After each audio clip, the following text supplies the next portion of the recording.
Hello and welcome to Frequency Finder, the SRC Music Podcast, the space where we dive into the stories, sounds and chat to the people shaping the music scene here in Northern Ireland. And today we're stepping into the world of live sound with not one, but two industry pros. Front of house engineer Lizzy McMahan joins us to share his experience on the road with Pale Waves, Lizzy McAlpine and the 1975. Alongside him, we've got Ian Vennard, Senior Production Technician at the Theatre Belfast, award-winning sound designer from Good Vibrations, and most recently on the UK tour with the Shamrock Tenors. Can we welcome them to Frequency Finder, please?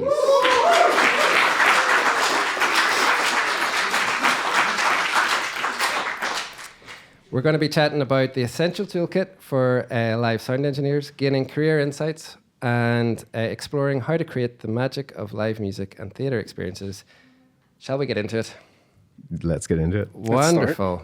So let's start at the beginning and start straight with how on earth you ended up where you are, and I suppose a little bit about both of you and how you ended up being regarded as, top sound engineers in the country. I'll let Ian, you can start. Oh no. I know, I'm sorry. I started it the way most people start, by being a musician. I played in churches and bands, all that kind of stuff. That led on to an interest in how it all went together. Got lots of experience tipping trailers, tipping trucks, running cables, very rarely getting to actually mix anything. And then just as time went by, started working in the marketplace, got more hands-on, mixed more and more, got a gig in the Lyric.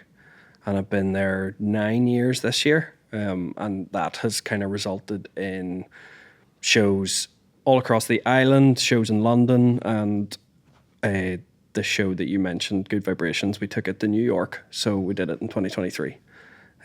That's the quick version. Super speedy. I like it. I like that. Mine's not going to be that quick. I'm really bad at that. It's similar. I got into this job through being a musician. I started quite young. I actually played one of my first gigs in the Deans in Newry, if anyone's ever been there. Long time ago. But yeah, I originally wanted to be a drummer, and I was completely obsessed with that. And through doing my A-levels and stuff like that, I realized that I actually wanted to try and do something slightly different that was still relevant. So I ended up teaching drums. I bought a Pro Tools system. I learned how to record, and I wanted to be a recording engineer pretty much all the way through university. I studied at LIPA in Liverpool. And my sort of third year, I had to sort of make a decision on which way I was going to go. I wasn't sure whether I was going to go down the normal route of being a runner, intern, assistant, that kind of thing. Or go on tour. I got offered a job in a studio, which was rare at the time, so I took that. And then I did that for about 2 years. And while I was there, I met a band. The band asked me to go on tour, and I'd always been terrified of the prospect of being a front of house engineer or in general live sound engineer. But I was like, I'm going to try it. And that was in 2014. And I haven't really done anything else since then, luckily. So and I've, in the last couple of years, the size of the clients I've worked for has grown. The size of venues I've been working in has grown. But ultimately, it all goes down to that sort of fundamental of being a musician and approaching this as a musician. And I feel like that's still a huge part of the way I do things now. Super cool. Both of you have kind of highlighted the importance of being a musician and that part of it. Was there a moment, when was the moment that you kind of thought, this is becoming, I'm beyond a musician now, I'm moving into kind of more technical type roles? Mm-hmm. I was never that good as a musician, and I could make money doing it, the other side of it. But ultimately, the response that you can get from when a mix is going well, and you look around, the audience engagement, you can feel some of that because, you're ultimately presenting what the artist on stage is doing, and that feeling's great. Plus, I just love music and live entertainment, so I wanted to work in it, and that was an avenue. So I just kind of pushed down that road. Cool. Yeah, I think the feeling of being a performer is a very unique feeling, whatever instrument, whatever discipline. But I think I realized that I could get that elsewhere, and I actually genuinely found that I got a similar sort of like mental response from this, the culmination of a lot of hard work to get a show together. Like there is no better feeling than, being immersed in a situation or a performance where loads of people are around you having a really, really good time, and you're a part of that. You're an extension of what's going on stage. And I think having an awareness of what is actually going on stage, whether it's as a guitarist or a drummer or whatever, helps. And it helps being able to communicate with those people as well, because you have a fundamental understanding of that snare drum doesn't sound very good, and here is a suggestion, rather than a baseless opinion on I don't think that sounds very good.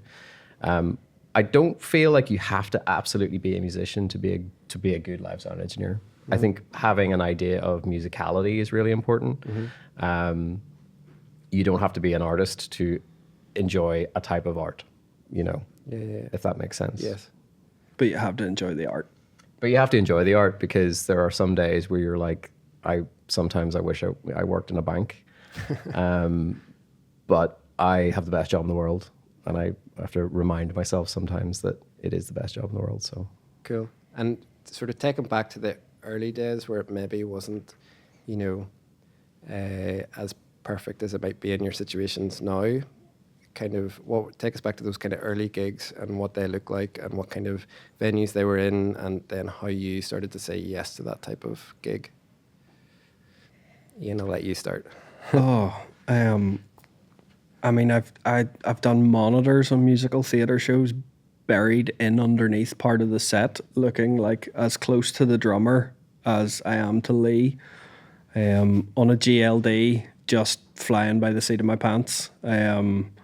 Or doing everything on a little like 8-channel mixer in the corner of a bar, trying to make a band coherent to the people there for like the blues festival here in Armagh. Those are the kind of, even if you can get a response from that, like you can still make the gig work when you've got like a couple of channels of microphones, and then you're just trying to balance the other live stuff, and you can still make it work. I got as much satisfaction out of like making that happen than I do from getting 60 channels on a stage with an orchestra. Cool. For you? I think when you realize that you're not just pushing up faders and turning things and making sound come out of speakers, like there's so much more to this job that you maybe don't realize until you do it more often. I did one of my first sort of solo flight gigs was the Blues in the Bay Festival in Warren Point in 2010, I think. And it's 3 days, and you mix like 9 bands a day, and it's just this revolving door of backline and blah and blah. And so you have to be super organized. And yes, there's a consistency because there's a genre there, but you're also dealing with different requirements, and you're having to work really quickly and making quick decisions and that kind of thing. It's, it's half engineering and it's like half psychology. You have to sort of be able to communicate with the people on stage. So I learned a lot from like really being thrown in at the deep end, and it's such a cliche to say that, but it's true. And you will make better decisions going forward by having something in front of you where you have to make a decision. It becomes quite a binary decision at that point. I think whether it's that or like, as the game was saying, like whether it's a really fully fleshed gig with loads of inputs and loads of trucks and people and crew and whatever, the principle of it hasn't really changed. Like the rooms get bigger, the sound systems get bigger and better, and the equipment and technology has developed over that time. But a lot of it ends up being fundamental techniques and skills that you learn super early on. Okay, cool, very cool. In terms of, do you remember that kind of first yes that you said that was your first kind of gig or part of crew, and what did you take out of that? Like, what was the moment where you're like afterwards thinking that was terrible, I don't want to do that ever again, or that made you think I'm going to say yes again? One of my very first yeses was with McCuskers, and it actually involved Lee. Lee was mixing for And So I Watch You at Narrowwater Castle. I think it was at the Tanglewood Festival. It's maybe like 12 years ago now, something like that. And I got a call, could I go and do the loadout? So I arrived on site, came over the hill, down into the bowl where the main stage was, and Lee was mixing loudly. Was my first initial takeaway. I was like, whoa. They're not a very loud band. I was like, this gig is loud. And we did that loadout, and it involved carrying the PA across grass into a cattle trailer that then was towed by a tractor to the load-in road and then cross-loaded on a hill. And it took us until like 5 a.m. to finish the loadout after you had left. And I thought it was great crack. And at that point I was like, maybe this is the thing for me, because like this is terrible, but it's great. Terrible but great. That's a quote. I mean, It wasn't that loud. an SC48 almost fell on me in the trailer, which was interesting.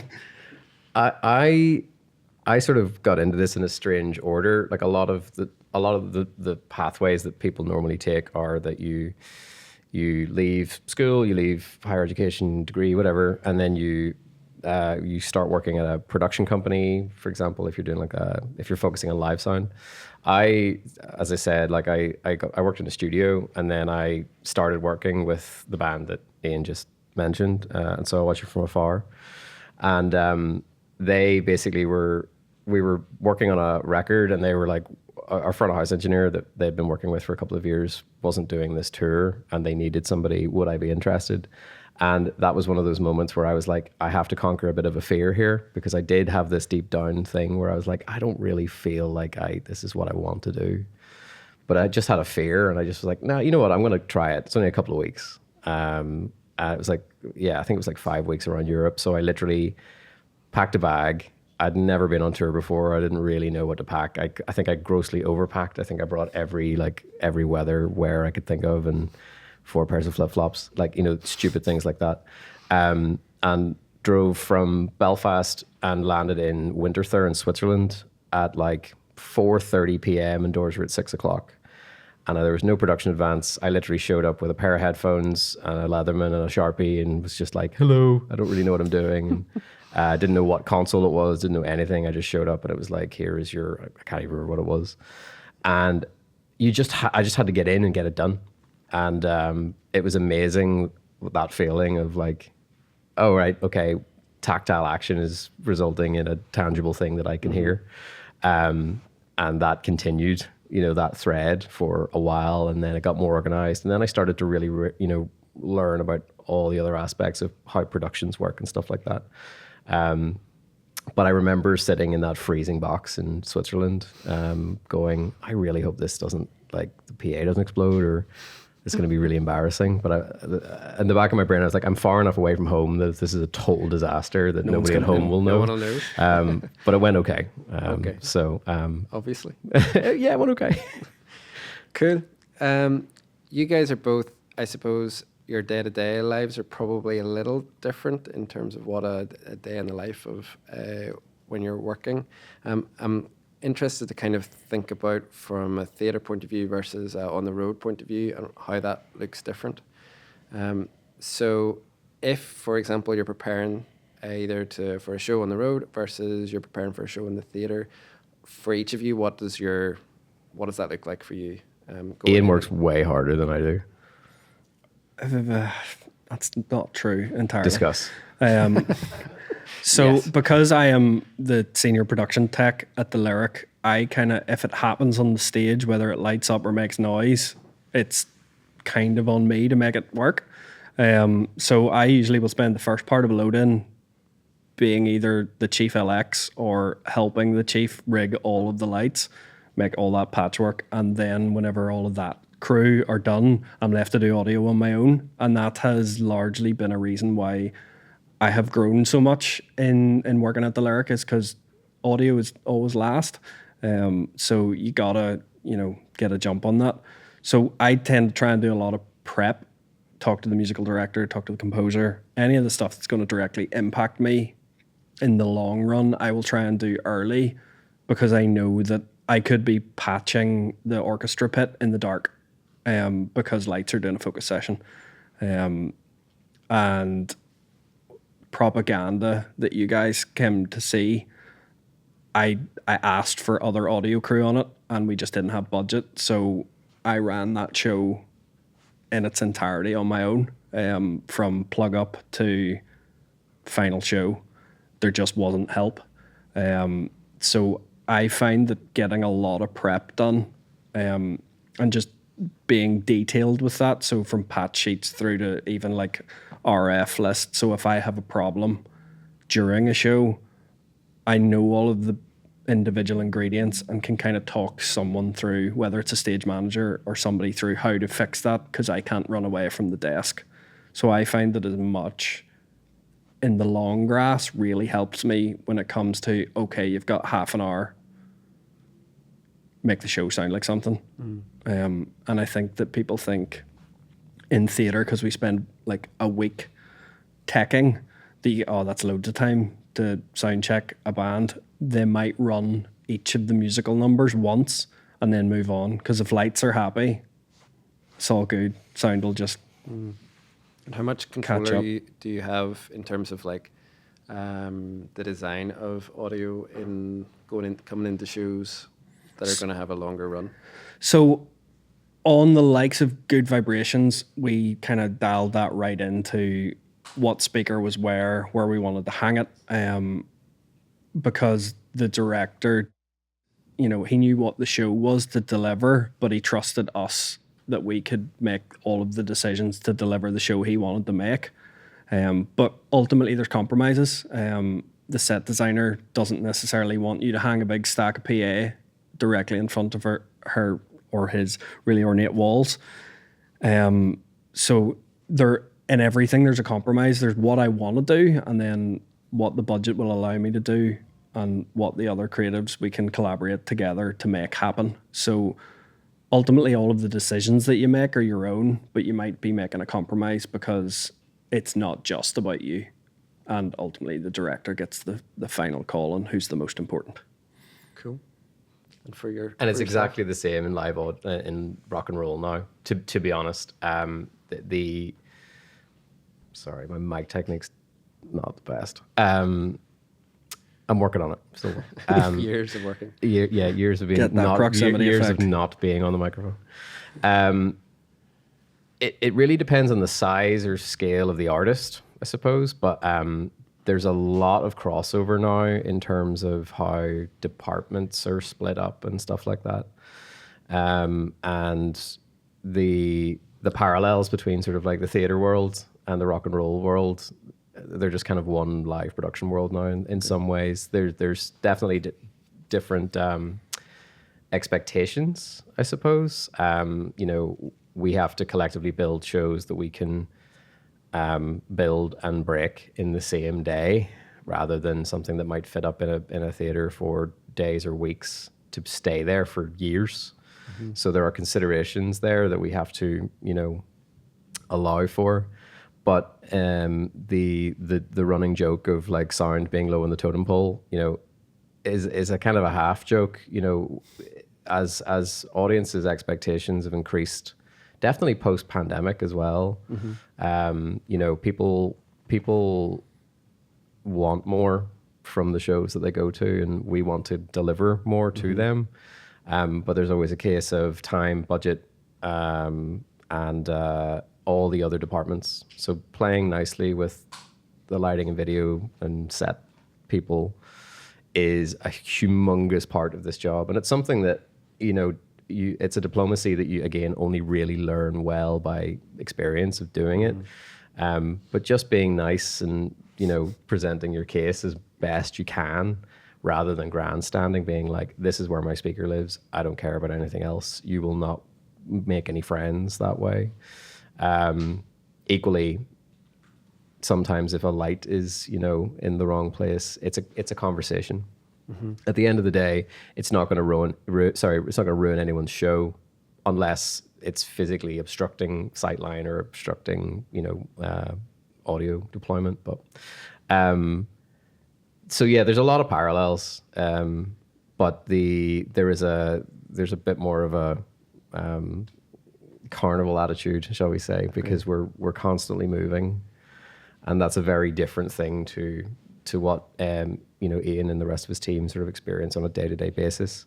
But the outcome is essentially the same. It's a performance, it's a show. And no one goes home whistling the lights. And no one goes home whistling the lights or talking about how bright the video wall was. Ultimately, we're the department that anyone would ever want a refund for. And that's kind of something that I've always jokingly said, but I actually really internalized that as a thing where it's like, I will fight as hard as I can to make sure that we don't get to the point where somebody has a bad time, at a show, and they want their money back because they were stuffed in a corner and couldn't see or hear anything. Democracy through listening, which is a D&B, trademark kind of slogan thing. It's true. Like these things should be democratic. There are cheap seats, there are expensive seats, but really at the core of it, from on a holistic level, everyone should have the same quality of experience for the money they pay for a show. And we are a big part of that, to make sure that everyone's getting what they pay for and having a good time. Yeah. How has that changed? So this is where it is now, but throughout the years, how much has that changed in terms of your control on productions and kind of budgets and gear and that side of things?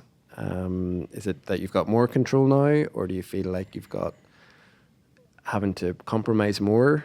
There's never been enough money.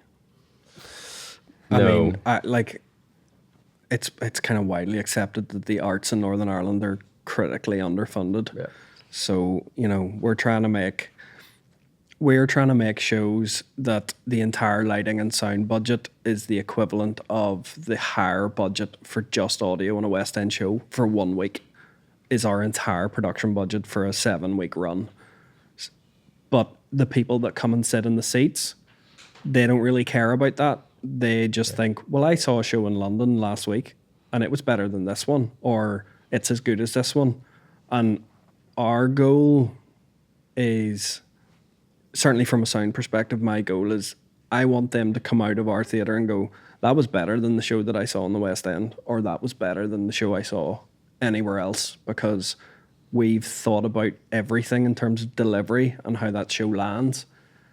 And I just have to try and do the best deals possible with hire companies to get the most amount of bang for my buck. And in touring, you put in a wish list. Doesn't mean you're always going to get what you want or need, even in that order. What we do for a living is essentially based on one word, and that is compromise. And that's even if you have an infinite budget. You could have literally all the budget in the world. You're still going to have to contend with some element of compromise. And I think the quicker you can make your peace with that in your career, the better, because it can drive you, it can drive you up the wall. And I would agree that, the arts and, wider sort of creative industries in Northern Ireland are chronically underfunded. There are so many amazing people on this island that do what we do. And some people just don't get the support or the opportunity to really thrive, which is something that I would wish would have changed a bit more in the 12 or 13 years that I've been doing this. But I lived here, and I went to study in university in 2009, and in 2009 it was bad. And when I moved back here in 2012, it was a bit better. And then since then, I feel like it's just got steadily worse again, and there is a 10-year cyclical thing that I'm seeing there where I'm like, there are lots of very creative people with great intentions and skill sets, really representing our little island very well. And I just wish that they had the support. So it's actually really amazing coming to somewhere like this and seeing somewhere that's so well put together with staff that clearly care about what they do, because that's where that starts. If you inspire a nucleus of an idea in anyone at any age, and they can go, yeah, this is something I can do, that's amazing. I had a couple of people in my life that did that. I'm sure you did as well. that were like the people that told me to do it, give it a go. And without that, I'd probably be a lawyer or something now. And yes, I might have a nice BMW, but I would have regretted not giving this a go because, as I said, I have the best job in the world and I love it. So, sorry, I know that's slight, No, all good. Tangential, but it's true. A lot of the time we're talking about kind of the challenge of going into an industry like what we've got here, where we're lots of freelancers and there's not like big corporate jobs that you can just land in music, especially on the island. What is your kind of take on how you get work in and how you start getting work in this kind of sector? And what would be the advice that you would give if you were, just starting out? You feel like you've got some skills there, but it's the start of that journey. What are the things that you would tell people or that you would make sure that you are doing? Be a nice person. Yeah. I mean, honestly, it's a cliche, but if you're a person that somebody wants to spend time with in a professional setting, you're golden. Being personable, being selfless, and the jobs that we do, not just audio. If you're interested in doing any of the other disciplines that I was jokingly talking about, lighting a video, we love all of our collective teams in those. From my perspective, if you wanted to be a touring person, you're going to spend 9 to 10 months of the year not at home and not in your own bed, and you're going to essentially be living with different families throughout the year, and you need to be able to get along with people, and you need to be able to separate yourself from the group when you need to. There's a lot of interpersonal skills there, which are not technical.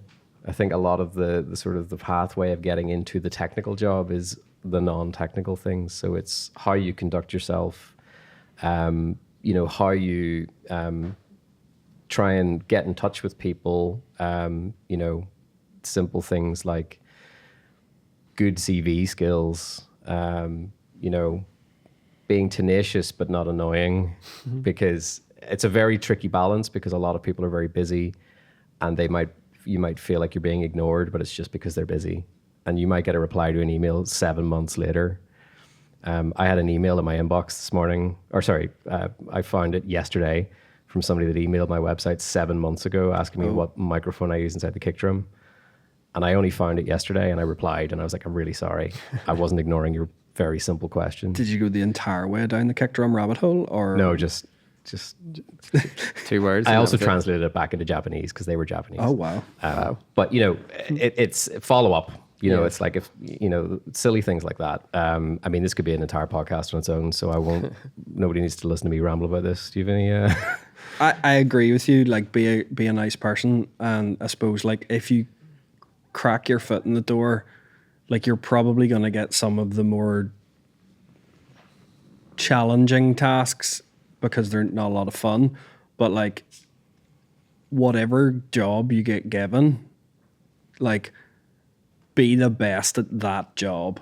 Like, if it's running cable and taping that cable down, just deliver on that cable like your life depends on it.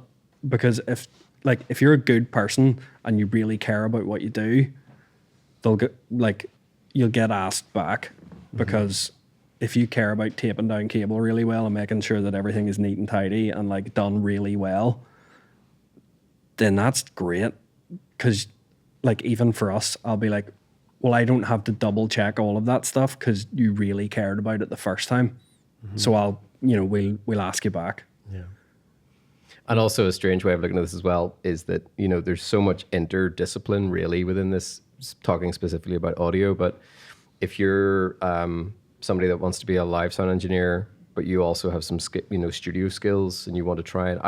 I'm personally an advocate of there's no such thing as being a live sound engineer and a studio engineer anymore. I feel like you're just an audio engineer. You might have sort of a sway in the way that the compass is going, but the skill set is really the same. It's just the environment that you're in is different, and you have to respond to that differently. But like, my pathway was, I worked with a band in a recording studio environment. I went and mixed them live. that gave me the ability to go, okay, I think I can actually kind of do this and earn a wage, and this was great. And that's kind of how that went.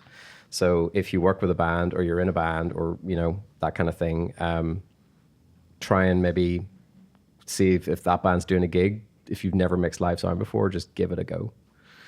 What's the worst that can happen? Like, you will learn from Time that. code in the PA. Time code in the PAs, and that's probably a click track and click track and all the wedges. You want to avoid all those cliches. Out in the broadcast. That's what's good. Yeah, talk back in the broadcast. Oh boy. But that can be that foot in the door, but it's also the foot in the door with the PA provider or that venue. And that venue might go, hey, that actually sounded really good. Do you want to start doing shifts at this venue? And you'll cut your teeth mixing 4 random bands every Thursday or Friday night. I did that for a while, you know, which in a strange way, mixing one band for a year and a bit, and then coming back to Belfast and mixing 4 or 5 random bands. I didn't struggle because I just used the same methodology, but I was just quicker. And I was like, and I was disciplined because I was like, you've only got 5 minutes to sound check. There's your 5 minutes. Next.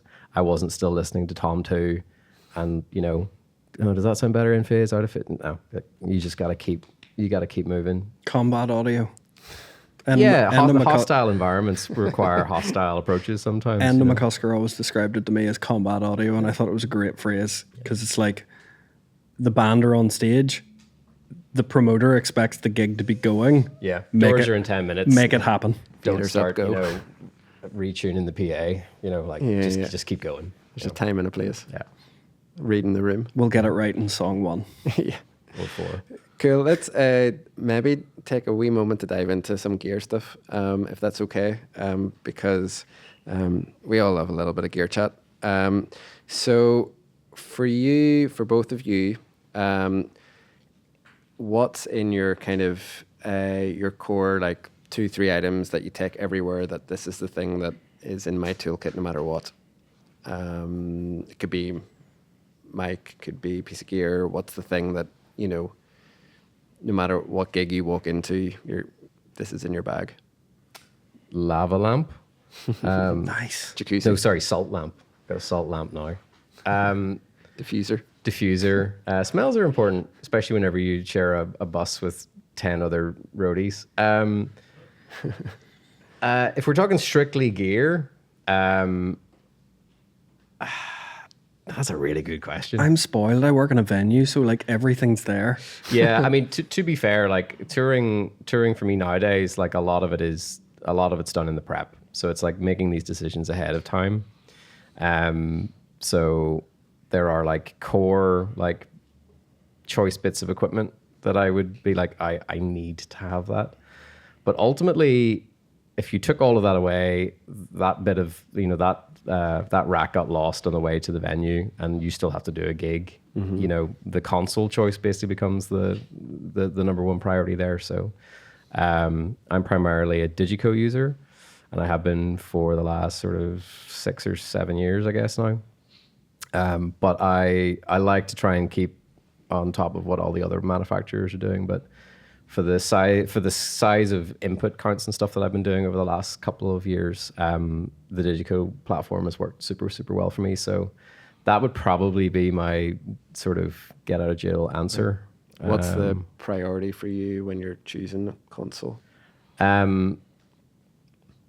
It's a twofold. The first 2 priorities, and they're equally as important, is what it sounds like and how fast it is to work on.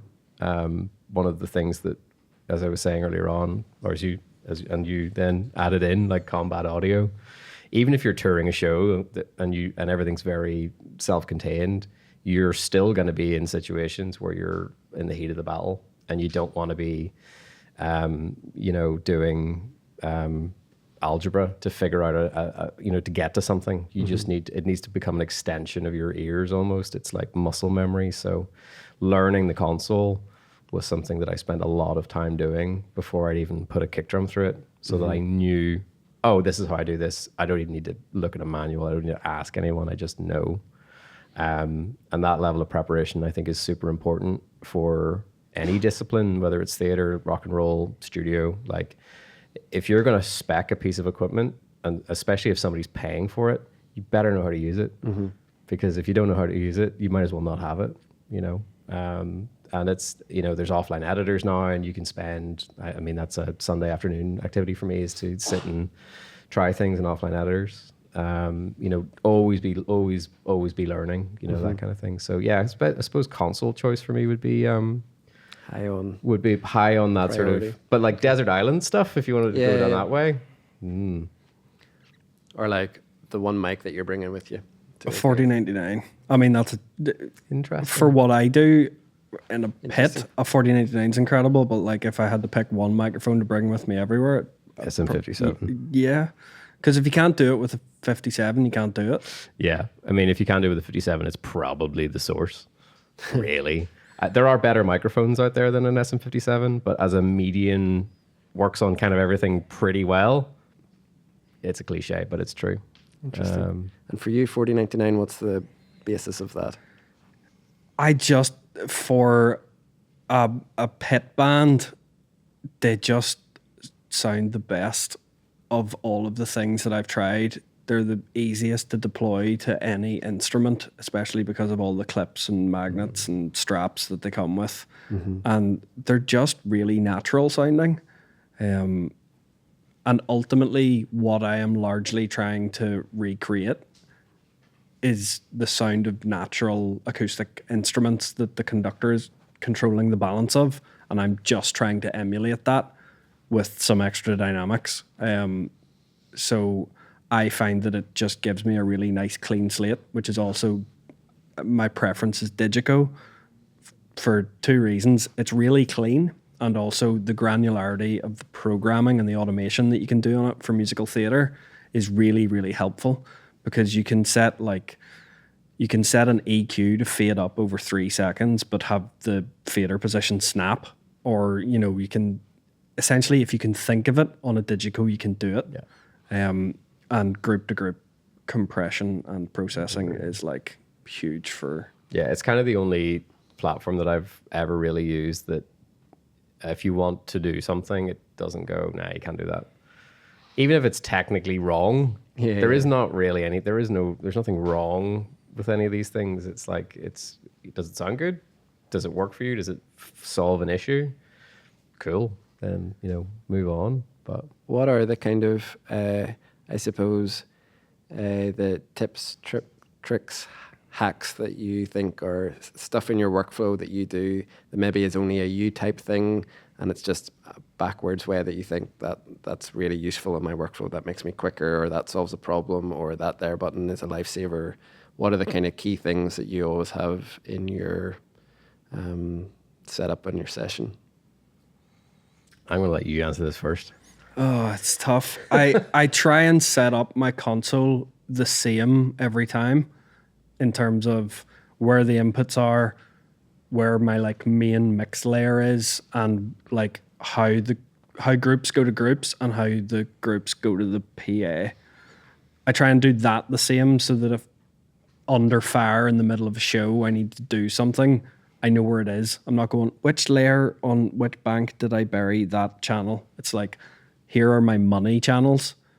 This is what I need. And like ultimately on all of the things that I mix, vocal is king. So I will often offset my vocals 5 dB higher in the group processing, so that if no one goes home whistling what the piano did, they heard what the vocal was and they got the story. Because in what I do, the story is it's the big thing.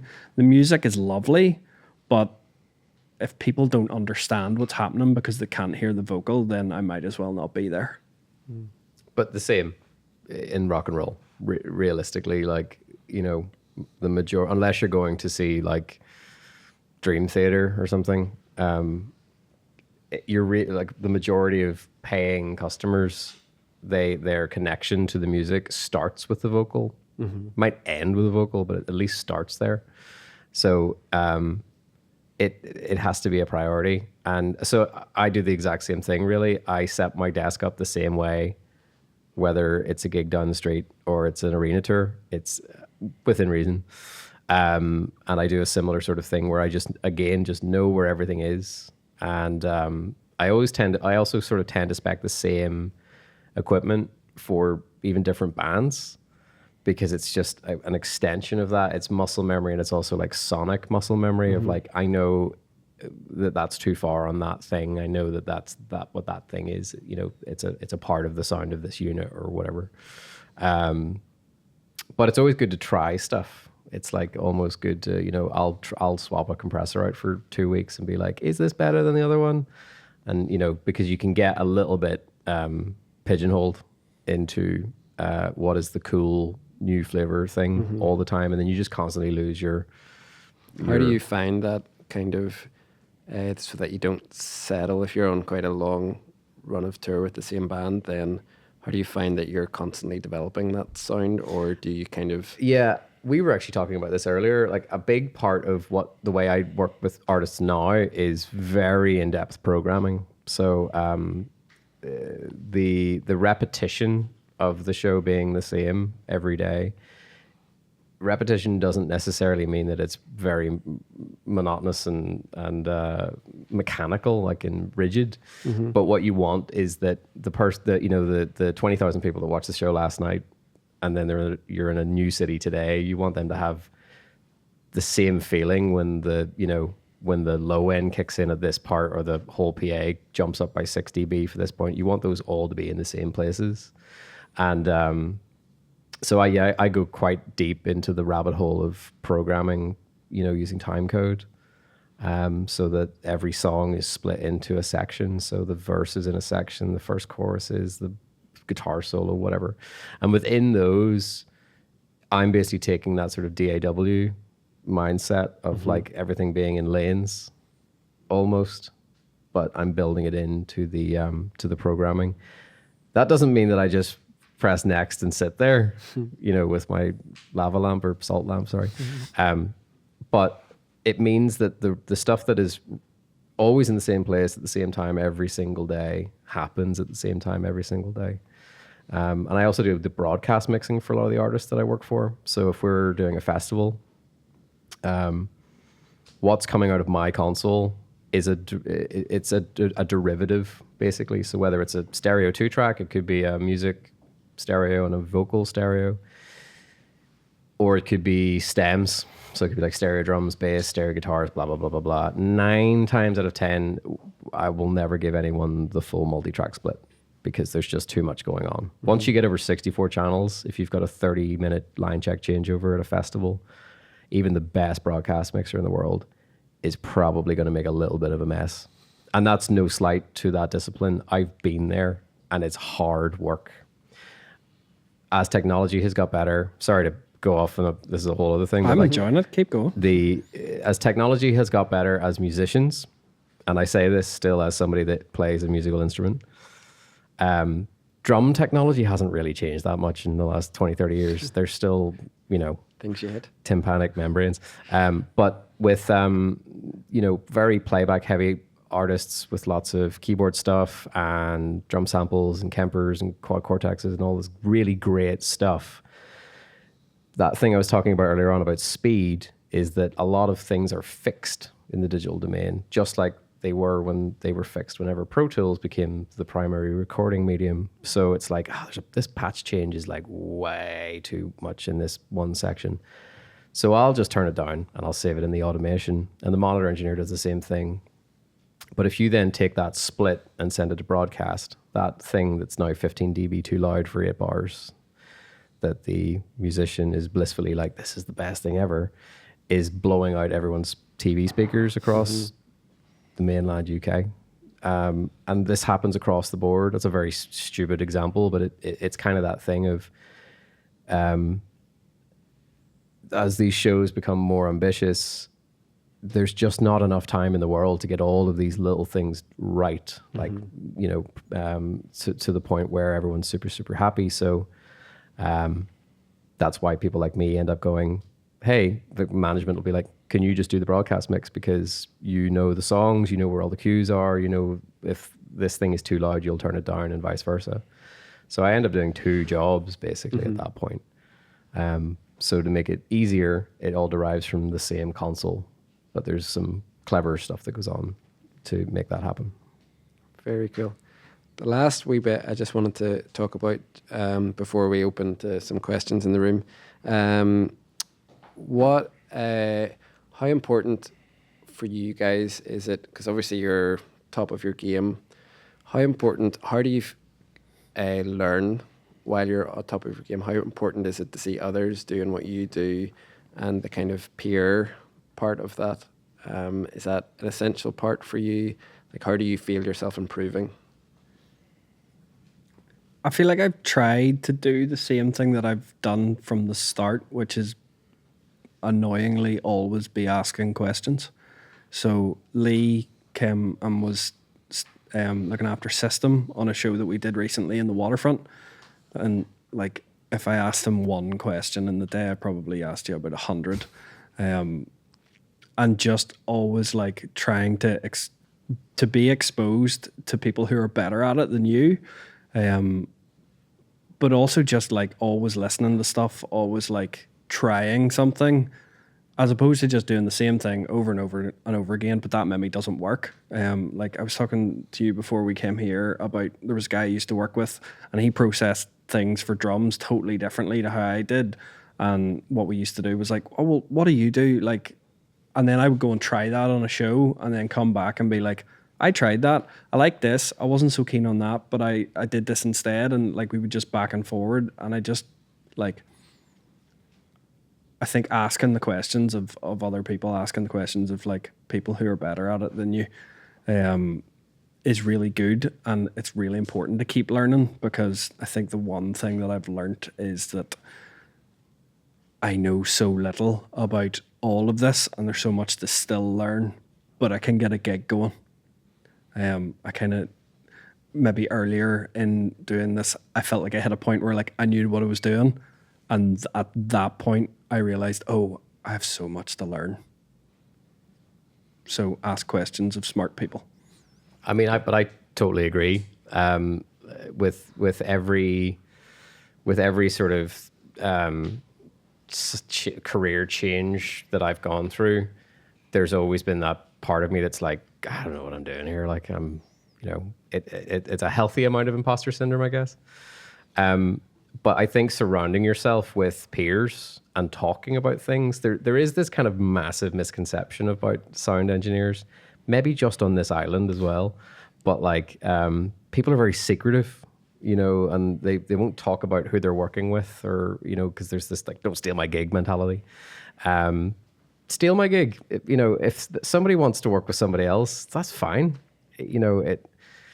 We're not saving lives here, But I think that what Ian said is absolutely bang on. Surrounding yourself with people and peer learning. I'm really big on peer learning. Like, I'll sit in a pub with a front of house engineer that I've only met once in my life in the airport and be like, so how do you gate your drums? Because this is how I gate my drums. And I've been gating drums for 12 years. There's always something new to learn. And I love that about my job as well, because I will spend periods of time when I'm not on the road trying new things, so that whenever I go into a new cycle with an artist or whatever, or a one-off, I'll be like, that thing I did, that might work for this. And you can pull it out of the filing cabinet of your brain, rather than just trying something probably not in the best, that's probably not the best time to, try something completely wacky and new, like, keep the fundamentals right. But it becomes an extension of your life, really. And I'm terrible at not being busy. So I always have to keep my brain engaged in this. I want to learn about new gear. I'll talk to manufacturers and be like, can I try this for a week, and make an opinion of my own of something. Like, there's a lot of, oh yeah, I've heard that thing's not very good, so I won't use it. Well, I want to actually make that opinion for myself. And yeah, like, I've managed to make friends with some people that I thought were completely unapproachable, unobtainium 10 years ago, that I would have been stood at the back of a front of house barrier being like, oh, I'd never go up to them and ask them like what they're doing. And I actively encourage like fans, to, if you want to be a sound engineer, like come and chat to me. I will happily give you 5 minutes at the end of my show to talk through anything, even if the barriers are crashing down and my system tech's pulling power cables and stuff. Like, I'll happily talk about it, because I had a couple of those moments when I was younger where I was just a kid that didn't know what I wanted to do. And then somebody gave me the time of day for a couple of minutes and they were like, oh yeah, well, this is what I do. And completely changed my brain, and if I can do that for one person in my lifetime, that's great, But I think, people in this industry are very approachable, even though we seem really grumpy. We're just normally really tired because it's a very tiring job. But no, I feel like we're all very approachable. Breaking the stereotype. Yeah. Fun. Brilliant. Let's open it to the room and see if there's any questions that you're all sitting on wanting to know. Don't be shy. Don't be shy. There's no such thing as a stupid question. I've tried. There is, but we'll ask it anyway. Matt. Have you had like any particular, like you've mentioned people that have like inspired your approach and like given you the support you've needed? Is there anyone like you particularly want to shout out in the sense of like, Ooh, mentors? on the record as well. On the record, it's my from a technical perspective, like other peers, there is an engineer called Mark Carlin from Dundalk who mixes Muse, Snow Patrol, The Cure. He's mixed a whole bunch of people. I went to a Muse show in 2004, and that was the moment where I was like, I think this is what I want to do for a living. And I tell him this all the time, and he finds it really embarrassing. I'm quite grateful that me and him have become quite pally over the last couple of years. We talk about a bunch about stuff, and a lot of the way that I do my shows now is born out of the way that he was doing things even in the mid 2000s on analog consoles. So yeah, he's very high up there. But there's so many, to be honest. I think I appreciate so many people for what they do and have done for this industry. And I've borrowed and stolen so many things that they've pioneered. I'll try and think of some more while Ian answers. There's a couple. Kylan Scott, who ran a small company that they did part-time on the weekends that kind of served churches. They taught me so much of the fundamentals and like attention to detail and just delivery on any task to the best of your ability. Through to like the McCusker boys who just gave me a shot and like are still willing to answer my stupid questions at whatever time of day. And even like I've learned so much from Lee. Not to make you blush, but like your show is still one of the best things I've ever heard. So Jack's in the post. Brown envelopes coming later. But yeah, like I think it's just really important that like we're all approachable and friendly. Yeah, and I agree.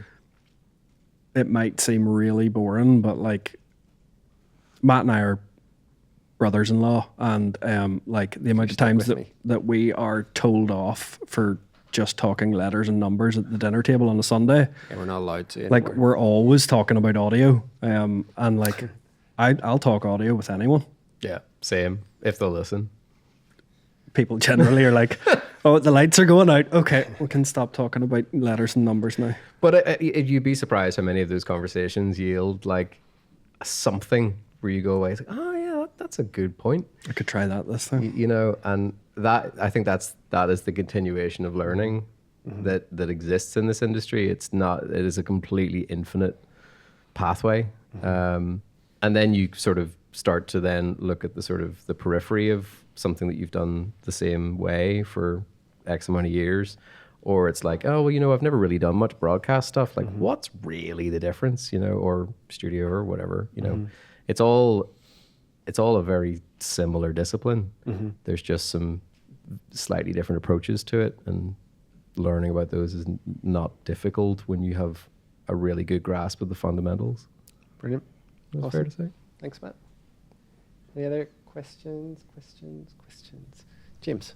Okay, so as sound mixers, sound engineers or mixers, there's obviously like a bit of jurisdiction of like the sound, the overall, the frequency and the volume levels of the production.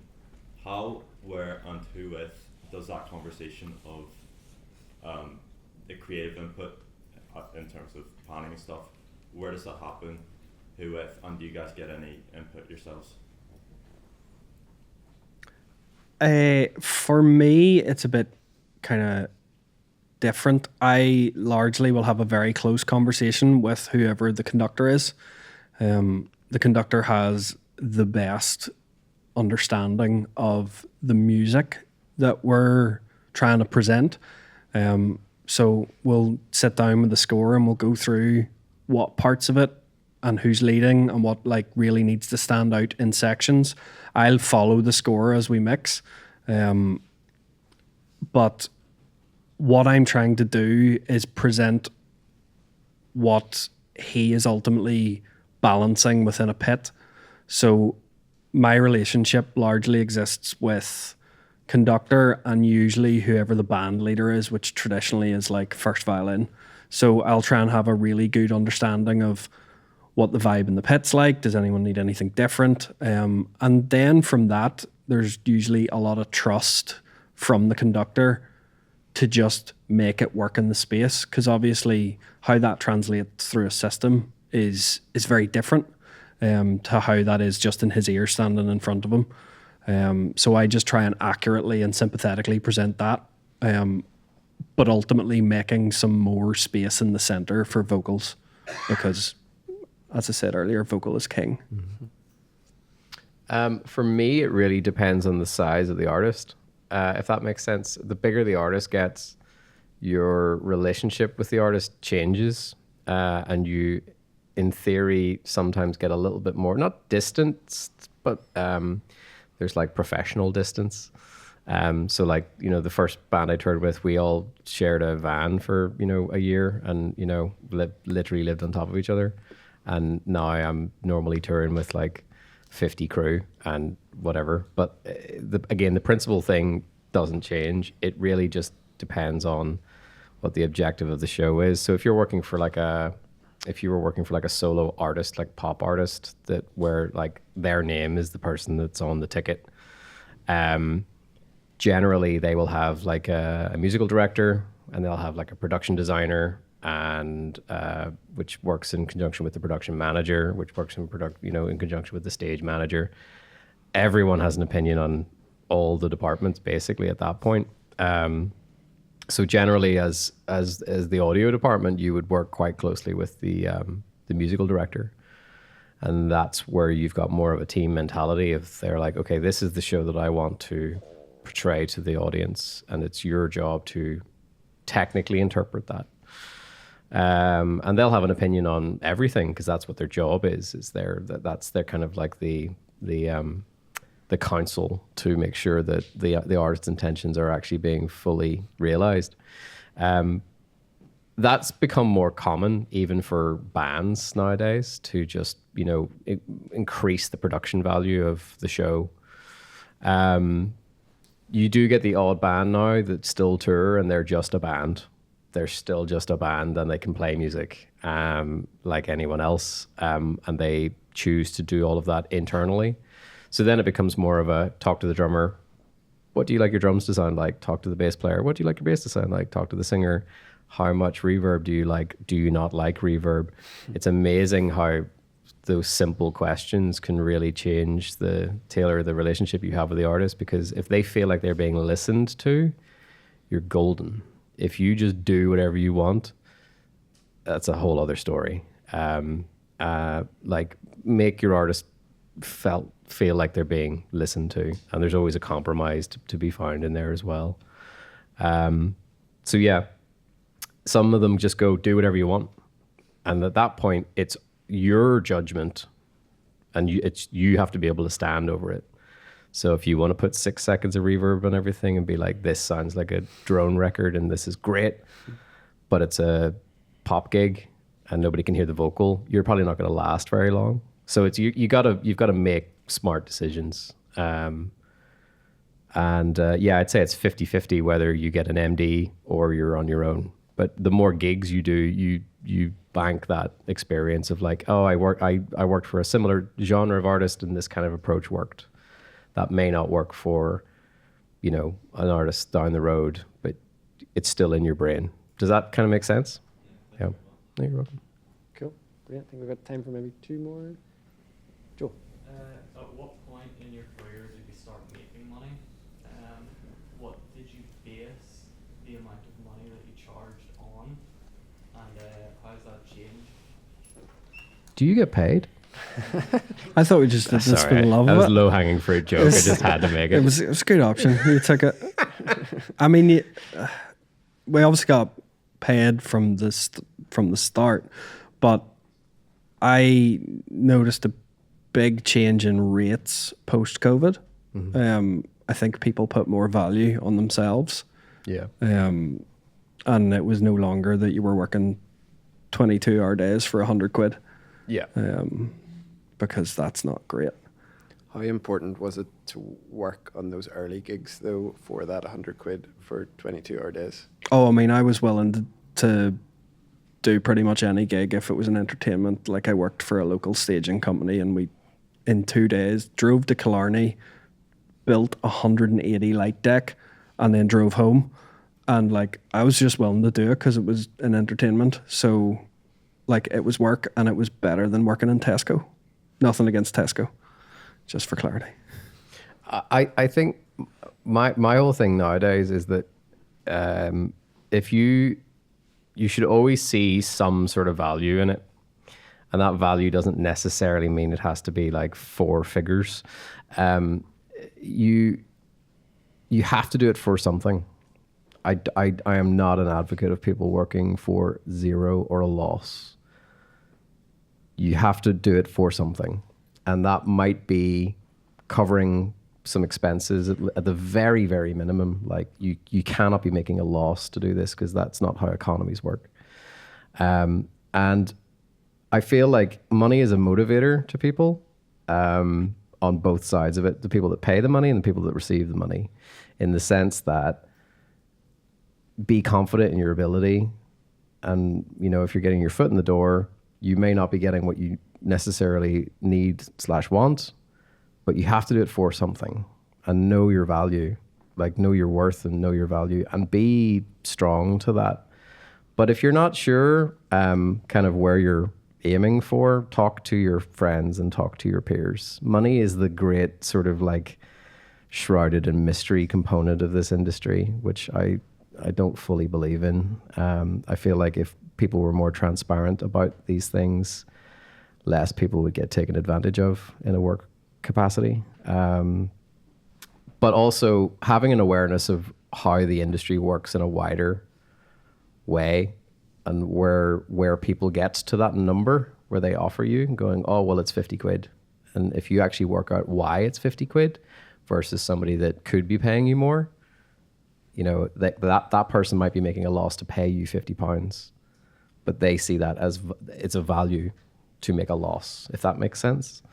I was touring with bands right at the beginning that were not making a lot of money, and I was young and doe-eyed, and I had very little responsibility, and so I was irresponsible, and I was like, yeah, I'll go out and work for like 50 quid a day, whatever, you know, and I'll eat ham and cheese sandwiches and that kind of stuff. I wouldn't recommend putting 6 months of your rent on a credit card though, because that's what I did. Don't do that. That's a terrible, terrible bit of advice. But do I regret it? Absolutely not. You know, I suppose things have changed a little bit, you know, as Ian was saying, post pandemic. The sort of what we do, maybe not so much what you do, because like the world that Ian works in, they have like rate cards and unions and There's actual specific numbers on a page. Actual specific numbers where somebody can go, well, actually, this is lower than this piece of paper says. I don't have any of that. You know, anyone that lives in this side of the world, that doesn't really exist. So it's we're kind of like it's a bit of the Wild West still. And your number is your number. really. And the number is something that you build up over time. And there's some gigs that you do where you get paid way over the odds and you're like, this is, I'm literally printing money here. And there are some gigs which are more difficult than what you're getting paid. But it all kind of comes out in the wash. As long as you're getting something from it as well as covering what you need to get paid, it's kind of worth it. For me, I will happily go out and work for an artist that maybe doesn't quite have the budget that I would expect to be paid if I'm really into the artist, because at the end of the day, I come from this as a musician. I come from this as somebody that loves art and music. So as long as I don't feel like I'm going to be 2 weeks into the tour going, I've made a really bad decision here. But that takes time to finesse. Does that kind of answer that question? Yeah. There was another part to that. I can't remember. Sorry, it was something similar. It was, what did you base how much you got paid on? Interesting. So yeah, the rate card thing. Yeah, I mean, it applies a wee bit less on. We're quite strict on it with the Bec 2 rates. So there are like Bec 2 set rates for a chief elects. There are Bec 2 set rates for a programmer, and ultimately because we're part of UK theatre, we're bound to pay those minimums. Like we're bound to pay our actors equity minimum. Now obviously some people might get paid more than that. I don't know. I don't look at the actors' payroll, but we are bound to pay what equity deem the minimum amount that you can pay an actor for a week. It's a little trickier because audio is the Wild West, but I try and push that we make our audio base rates similar to the lighting base rates so that at least we have a model to work off. But again, we don't have enough money to be paying proper nice numbers every day. Otherwise, I would be asking for a pay rise.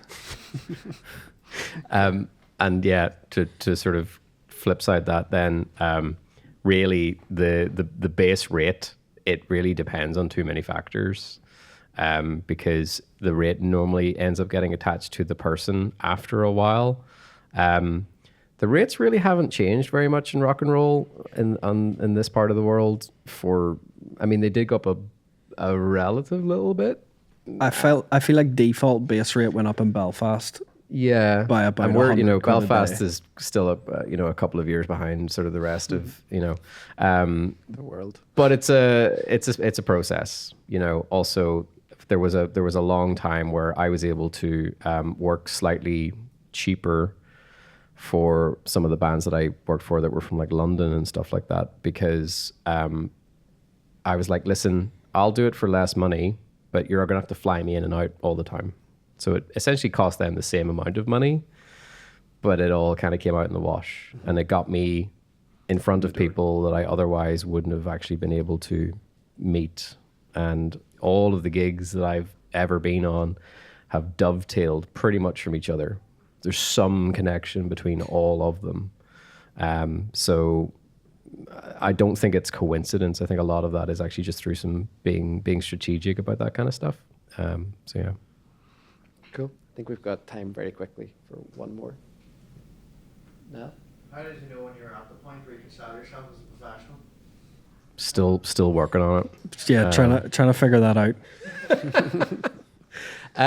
I think it's just it's a natural, like, you will know, like, nobody's gonna like email you a certificate and go, you can do this now. Paddy might. Honestly, certificates in the post. In my experience of being in higher education and then leaving higher education, like, I basically became a freelancer the day after I graduated or left university. Like, I literally registered myself as a self-employed person the day after. And from that point, I just tried to set myself up as though I am a business, conduct yourself like you're a business, be good with your invoicing and your, if you can afford it, get an accountant. Honestly, it's one of the best pieces of advice I could give to anyone in this room. Somebody that also understands the industry. If you're conducting yourself like a professional, you are a professional. is kind of the way I sort of see it. It's not just about the image of it. You need to have the skills to back it up. But if you can do both of those things in tandem, you become a much more appealing candidate for a job if you apply for it, I suppose is the way I'd put it. I mean, we have a finance department, so he's got a real job. I'm just, you know. I It's money was at the end of the month. I was engaged to be married and thought that That's very wise. a secure job for me at that point in my life was better than trying to make it work on the road. Yeah.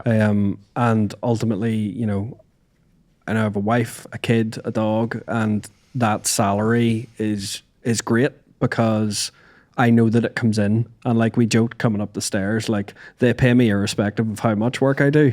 But I try and be the best at that, whatever the task is on that day, so that like they want to keep me. Yeah. Fair dues. Brilliant. Okie dokie. Well, thank you so much for your You're time. most welcome. It's been wonderful. I am going back to my script now, which I'll need to cut out of the podcast because, you know, we've got to make it look slick. But so thank you so much for sharing your journey and insights with us. For those listening, be sure to check out both Lee and Ian's latest work. We'll pop it up on the show notes, links to their websites and all that kind of stuff. But for now, can we give them a big round of applause?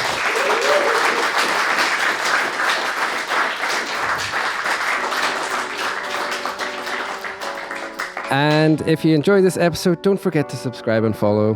Join us again for Frequency Finder, the SRC podcast, for more conversations with artists, producers, and industry voices shaping the NI music scene.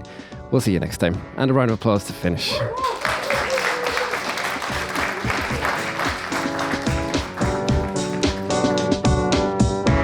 You've been listening to a Factory 61 produced podcast.